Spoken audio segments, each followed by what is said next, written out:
Alright, welcome to Chapter 4, Color Vibration. This is one of my personal favorite topics. In this chapter, we'll gain more insight into how the eye detects color movement throughout the color wheel, an understanding of how nature treats flat colors, a system for keeping our colors interesting and alive in our paintings.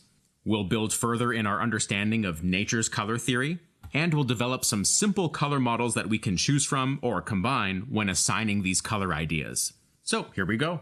In Chapter 2, I talked about the inherent limitations of identifying colors by their names, and how we need temperature modifiers like warmer or cooler to help us figure out which colors to paint. Armed with that knowledge, a student of mine painted this study of an apple. And it's good, it works. I think what's working here, as we discussed in Chapters 2 and 3, we're able to say that the reds of this apple are generally on the cooler side by moving around the wheel this way, as well as in toward the gray this way. That was all stuff from Chapters 2 and 3, and this is a functional painting as a result. And yet, I would suggest that it's still possible to squeeze more, let's call it energy, out of the colors. Maybe something like this. Now, there's a bit of intentional caricature here, but knowing how to do this will stretch your color capabilities just that extra little bit. So, here in Chapter 4, let's discuss what that color tweak is all about. First, a pop quiz, color recognition. I'm about to flash 3 colors on the screen and you have to identify them. Are you ready? Yellow, blue, and red, right? Well, you're right, but let's look a bit closer. This here would be a flat yellow, blue, and red. What you saw was this, which reads as those colors, but it's clearly not the same. There's more going on with them. They have color variety within a color. Now, I would propose that nature works more on this model than it does the top one. The color of objects and materials in real life is very rarely without movement. Quite often, things do have a local color identity. These examples may average out to colors like this. But, as you can see with these swatches, the variety within that can be surprising. This apple, for instance, reads as red at a glance, but there's lots of movement within that red. And again, I've exaggerated this just to show you what's possible. For example, I don't think this color is actually in the photograph. But because of the trajectory I'm assigning these colors, the way I'm moving them, I do think that color is appropriate. So let's look at some quick theory as to how you can move local colors around. First, we'll just pick an arbitrary color, this blue here. And for this first model, we just want to wiggle that color picker between hues. And if I were to actually paint that, it would look something like this. Notice I'm keeping my edges pretty soft with all these different strokes. Alright, so that's one model. Another model would be, instead of wiggling between hues, vary the saturation of the swatch. Painting this model of color movement would look something like this. We end up with the same overall effect, but it looks different than the last one. A third model would be to combine those two, which looks like this on the color wheel, and looks something like this in practice. Now I'm really starting to feel like we're having some fun. But there's a fourth model. This one creates a little more tension, kind of like that blue swatch in the apple.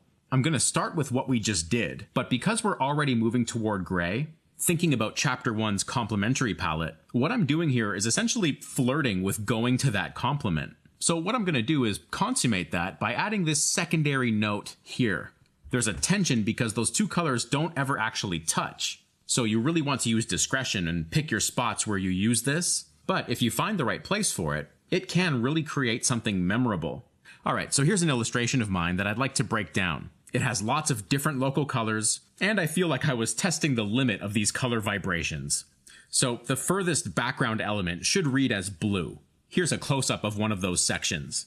It's overall blue, but all of these colors are in there, causing that vibration which I feel helps it stay alive. In fact, I was using model number 3 for that, which as you remember looked like this. But there's also this little tension color, something that's definitely not blue, and I didn't put that color there to describe anything physical. It's just there as a peppering of something unexpected. Back to the illustration, this area here uses the same idea, but it's a little different because this time the base color is already gray. These are the stones of a bridge. They don't really have a strong local color. If I had to pick a local color, I'd put it around here, something very neutral gray. But the same principle applies. I'll wiggle this around, and this time it's just wiggling throughout the grays. So what that leaves me with is different hues that are all close to gray, which is what you see throughout those stones. And as a little extra twist, the stones on this side I kept on the warmer side of neutral, because I figured they're closer to the sunlight, And the stones on this side, I kept more or less within the cool neutrals. I felt that was an appropriate choice here because that bridge takes up like 2/3 of the picture. It needs to look interesting. I probably would have cut that color vibration in half if the bridge were, say, half the size. Okay, last thing on this illustration, look at this grassy part here. There's a lot of wild color in there, and some of it's quite illogical, like why are those orangey reds in the grass? Well, they're there for color vibration, but the reason I'm showing you this is I want to show you how I painted that section. It's kind of a quick and easy way of getting your colors moving. Okay, so I'll paint a green ball there, but instead of starting with green, I'll start with something near the opposite of green, which definitely seems counterintuitive, like I'm purposely putting the wrong color there. But now I'll build those greens into what is essentially a complementary color. I'm using a brush that mixes paints as though this were wet oils or something, and then I'll just paint it as if it were a regular green ball, but because I'm mixing into that complement, or near complement, those color vibrations happen for free. And then now I'll just put in some, say, bluer greens using model number 1. Again, combining models, trying to push for interest. Okay, so here's an illustration where I'm much more subdued with these color vibrations. They're still there though. Just like our apple here had subtle variations, human skin does too. I had a base color in mind like this. Then I just wiggled around that color and found these variations. You know, they're doing something like this on the color wheel. Essentially model number 3, right? The hair is also model number 1, but with an even tighter color wiggle, and I felt the hair was a good spot to put in a tension color.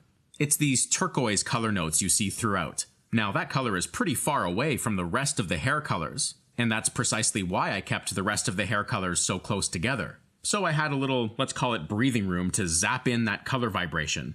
Now, would the hair have worked without that? Sure. Is it better with it? Well, that's up to you. I think so. Also, why that blue? Why not any other color? Pretty simple reason. I chose that blue because the throne she's sitting on looks blue, so I figured having little fragments of that show up in the hair might help unify the piece or glue it together somehow.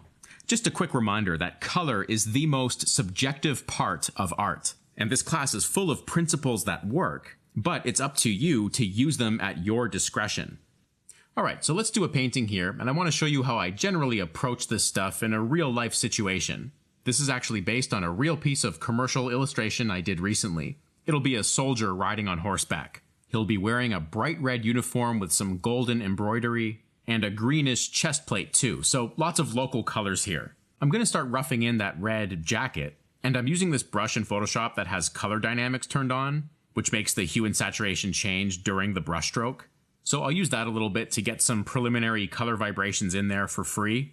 And then here I've switched to a smudge tool. And as you can see, I've kind of gone wild here and I'm getting colors wrong. I mean, that doesn't look like a red jacket, does it?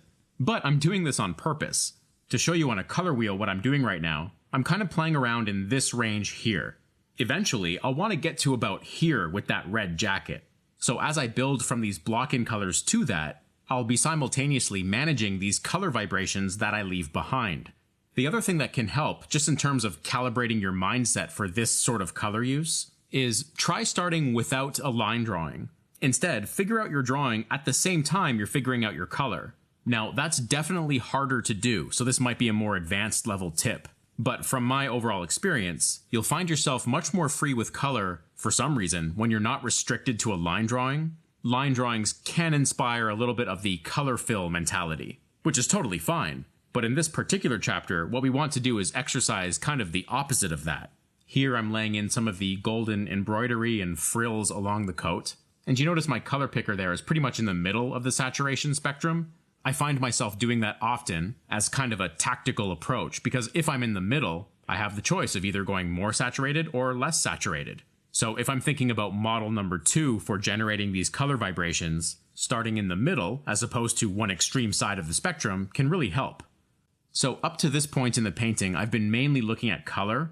It's now time to get that essential value in there. You know, light versus shadow, and along with that, making sure my shapes are okay, all the stuff that comprises the rest of the fundamentals of painting. That's why I've kind of slowed down just recently here to put in all the little bits of drawing that I can't really do quickly. Little details in the costume and checking proportions and perspective. Knowing that I have the color in my back pocket, all of this more technical stuff can happen now. So if you look at what I'm doing in the light side right here, That jacket is slowly but surely moving out toward the more saturated reds that I want to end up with. But even here, I'm not just choosing one red. I'm playing around using model number 1 with some warmer reds, some cooler reds, violets, things like that. Now, this brings up something pretty important. In Chapter 2, we talked all about how the light source influences color temperature, how it's the main driver of color temperature, in fact. The color shifts I'm doing here, though, are only partially responding to the light. I'm allowing the light to dictate some overall direction. For example, this person's being hit by sunlight, which means that in general, the reds in the light will be overall warmer than the reds in the shadow. But even within those two categories, I'm still going to play with warm and cool reds in the light and warm and cool reds in the shadow. It might look something like this on a color wheel. Those would be the reds in the light, and those would be the reds in the shadow. A little overlap is totally okay, but you can also see the general direction of the color inspired by the light source, as in Chapter 2. And when I describe those colors, I really shouldn't be saying red, should I? Those are the color temperatures that contribute to something that reads as red. Alright, something interesting is about to happen here. I'm working on making that chest plate read as green. And look at how quickly this is falling into place. I mean, the video is sped up, but it happens quickly in real life too. Anyway, the reason I think this is so cool is that it lends insight into how our eyes actually perceive color. You might think that for something to look green, it needs to be green. But that's not the case. Here are some swatches of what look like green on the painting. Looking at them isolated like that, you're probably thinking like, that doesn't look green at all. But check this out. Move them onto the painting and they magically become green. Okay, so what's the explanation for that? Well, my path from red to green looks something like this. Now, I don't actually have to get to the end of that path just for the color to look green. I could stop somewhere in the middle, like anywhere in here. And that's the thing. The eye reads the direction of the color, its movement, more so than it reads the color itself. So once you start plotting a few points along that path, the eye says, hey, you started here, pretty sure you're going here, take a load off, let me do some of the work for you. Now, based on my teaching experience and as a student myself, I know that this is counterintuitive to what many people think when they get into painting. Most students are very rigid with color. So understanding and getting good at color usually requires a bit of a lateral shift in your thinking. And again, I designed this entire class to kind of hit the high points, those aha moments that I had along my journey with color. So this demo's looking good. It's not a completely finished illustration yet, but it does demonstrate a good workflow to use when you want to incorporate these color vibrations. Alright, let's move on to Chapter 5, where we'll discuss how different palettes influence the mood of your work.